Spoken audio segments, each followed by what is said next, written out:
તો ગાંધીનગરમાં ટાઇફોઇડના કેસીસમાં વધારો થયો છે। નવા 9 કેસ નોંધાયા છે।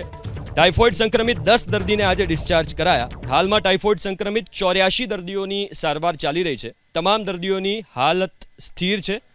આજે પાઇપલાઇનમાં નવા 2 લીકેજ પણ મળી આવ્યા છે।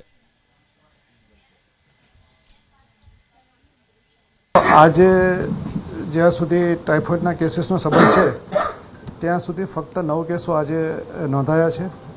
એની સામે 10 કેસીસ ને પેશન્ટને ડિસ્ચાર્જ કરવામાં આવ્યા છે અને અત્યારે હાલ 84 જેટલા કેસીસ જે છે એ ગાંધીનગર સિવિલ હોસ્પિટલમાં સારવાર હેઠળ છે અને કોઈ પણ દર્દી એ ક્રિટિકલ કન્ડિશનમાં કે એવી કોઈ કન્ડિશનમાં છે નહીં। બધા જ જે દર્દીઓ છે એ ખૂબ જ સારી કન્ડિશનમાં છે, એટલે આવતા દિવસોમાં પણ આ ડિસ્ચાર્જનો એ આંકડો વધવાનું અનુમાન છે।